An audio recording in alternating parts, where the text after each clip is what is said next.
എല്ലാവർക്കും നമസ്കാരം. ഇന്ന് നമ്മൾ റിവ്യൂ ചെയ്യുന്നത് 2024 ഇറങ്ങിയ നോസ്ഫെറാറ്റു എന്ന ഒരു ഹൊറർ ഇംഗ്ലീഷ് സിനിമയാണ്. ഇത് എഴുതിയിരിക്കുന്നതും ഡയറക്റ്റ് ചെയ്തിരിക്കുന്നതും റോബർട്ട് എഗേഴ്സ് ആണ്. ഇത് 1922 ഇറങ്ങിയ ഒരു സൈലൻ്റ് സിനിമയുണ്ട്, Nosferatu a symphony of horror എന്നതിൻ്റെ റീമേക്കാണ്. ഈ Nosferatu a symphony of horror എന്ന് പറയുന്നത് തന്നെ ഡ്രാക്കുള എന്ന പുസ്തകത്തിനെ ബേസ് ചെയ്തിട്ടുള്ളൊരു അൺഒഫീഷ്യൽ റീമേക്കാണ്. അതിന് കുറേ ലീഗൽ ഇഷ്യൂസൊക്കെ ഉണ്ടായിരുന്നു. വളരെ പഴയ കഥയാണ്. ഇപ്പോൾ എന്തായാലും അതിൻ്റെ ഒരു റീമേക്കായിട്ട് അവർ ഉണ്ടാക്കിയതാണ് ഈ പുതിയ നോസ്ഫെറാറ്റു 2024 ഇറങ്ങിയത്. ഇതിനകത്ത് പ്രധാന കഥാപാത്രങ്ങളായിട്ട് വരുന്നത് ബിൽ സ്കാർസ്ഗാർഡാണ്. നോസ്ഫെറാറ്റു എന്ന് പറഞ്ഞ് വില്ലൻ കഥാപാത്രമായിട്ട് വരുന്നത്. പിന്നെ Nicholas Hoult, Lily Rose Depp, Aaron Taylor Johnson, Emma Corrin, അങ്ങനെ ഒരുപാട്, വില്ലൻ ഡെഫോ, അങ്ങനെ ഒരുപാട് ആക്ടേഴ്സ് ഉണ്ട്. ഇതിനകത്ത് ലിലി റോസ് ഡെപ്പാണ് പ്രധാന കഥാപാത്രം എന്ന് പറയുക, ഒരു പെൺകുട്ടിയായിട്ടാണ്. പിന്നെ മെയിൻ വില്ലനായിട്ട് ബിൽ സ്കാർസ്ഗാർഡാണ് നോസ്ഫെറാറ്റു ആയിട്ട് വരുന്നത്. നോസ്ഫെറാറ്റു എന്ന് പറഞ്ഞാൽ ഡ്രാക്കുളയ്ക്ക് തത്തുല്യമായ ഒരു കഥാപാത്രമാണ്. പക്ഷേ അതൊരു അണ്ടർസ്റ്റേറ്റ്മെൻ്റ് ആണ്. കാരണം എന്താണെന്ന് പറഞ്ഞാൽ, കാരണം പറയുന്നതിന് മുമ്പ്, എനിക്ക് പൊതുവിൽ ഹൊറർ സിനിമകൾ അത്ര താല്പര്യമുള്ളൊരു മനുഷ്യനല്ല.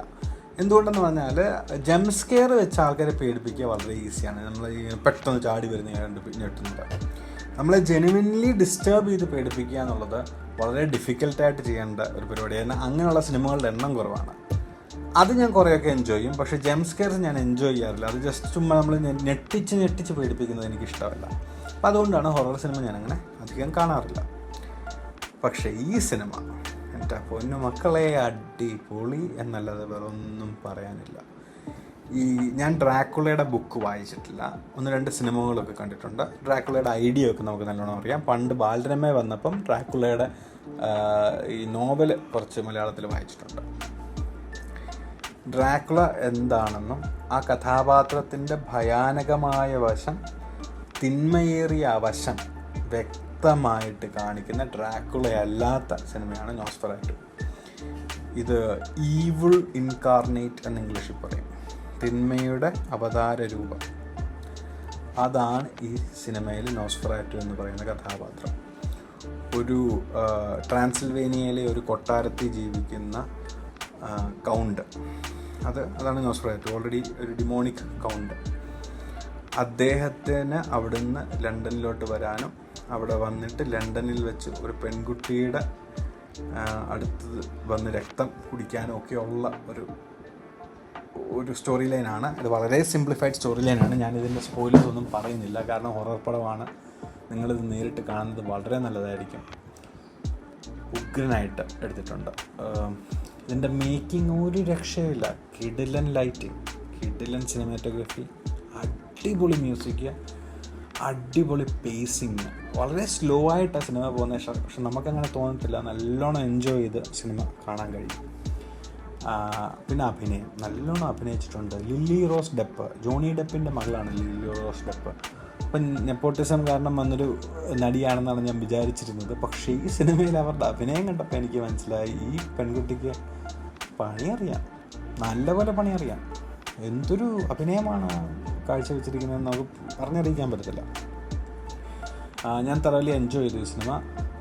ഹൈലി റെക്കമെൻഡഡ് ആണ്. നിങ്ങൾക്ക് ഇങ്ങനെയുള്ള സിനിമകൾ ഇഷ്ടമാണെങ്കിൽ തീർച്ചയായിട്ടും കാണേണ്ടതാണ്. ഹൊറർ പടങ്ങൾ ഇഷ്ടമുള്ള എല്ലാവരും കാണേണ്ട ഒരു സിനിമയാണ്. ജംസ്കെയർസ് ഒന്നും പ്രതീക്ഷിക്കരുത്. ചുമ്മാ വന്ന് പേടിപ്പിക്കുന്ന സിനിമയല്ല. നമ്മൾ നിർത്തി ഭയം ഉത്ഭവിപ്പിക്കുന്ന സിനിമയാണ്, അല്ലാതെ ഞെട്ടിപ്പിക്കുന്ന സിനിമയല്ല. അപ്പം അങ്ങനെയുള്ള ക്വാളിറ്റി ഹൊറർ പടങ്ങൾ ഇഷ്ടമുള്ളവർ തീർച്ചയായിട്ടും കാണണം. ഇത് കൂടാതെ ഇതിനകത്ത് പ്രധാനപ്പെട്ട ഒരു കാര്യം പറയുന്നത് മേക്കപ്പാണ്. ഇതിനകത്ത് ബിൽ സ്കാർസ്ഗാർഡ് എന്ന് പറയുന്ന നടൻ ഇതിനകത്ത് നോസ്ഫെറാറ്റുവായിട്ട് അഭിനയിച്ചിരിക്കുന്നത് അയാളാണെന്ന് ഒരിക്കലും പറയത്തില്ല. അമ്മാതിരി നല്ല അഭിനയമാണ് ബിൽ സ്കാർസ്ഗാർഡ് ഇതിനകത്ത് വെച്ചിരിക്കുന്നത്. അതുപോലെ അതിനേക്കാളും നല്ല മേക്കപ്പാണ്. എനിക്കൊന്ന് ഇതിന് ഓസ്കാർ മേക്കപ്പിന് കിട്ടിയിട്ടുണ്ട് എന്നാണ് എൻ്റെ ഓർമ്മ. ബെസ്റ്റ് പ്രൊഡക്ഷനും മേക്കപ്പ് എന്താണ്ടൊക്കെ കിട്ടിയിട്ടുണ്ട്. ഭയങ്കര സൂപ്പർ പടം ആണ്. അധികം കുറ്റമൊന്നും പറയാനില്ല. എന്തെങ്കിലും പറയാനുണ്ടെങ്കിൽ ഇത് ടാർഗറ്റ് ചെയ്യുന്ന ഓഡിയൻസ് അല്ലാത്തവർ കണ്ടാൽ ഇഷ്ടപ്പെടത്തില്ല, അത് ഞാൻ ഗ്യാരണ്ടി പറയാം. ചുമ്മാ ജംസ്കെയറൊക്കെ അല്ലെങ്കിൽ വയലൻസ് കാണാൻ വേണ്ടി ഹൊറർ പടം കാണുന്നവർക്ക് ഇത് ഇഷ്ടപ്പെടത്തില്ല. അല്ലാതെ വളരെ നല്ല സിനിമയാണ്. സമയം കിട്ടുമ്പോൾ കാണുക. കുട്ടികളുടെ കൂടെ കാണാതിരിക്കുക, വളരെ വയലൻ്റാണ്. എന്തായാലും റിവ്യൂ കേട്ടതിന് ഒത്തിരി നന്ദി. ഇത്രയും സപ്പോർട്ടീവ് ആവുന്നതിന് എല്ലാവർക്കും നന്ദി. നമസ്കാരം.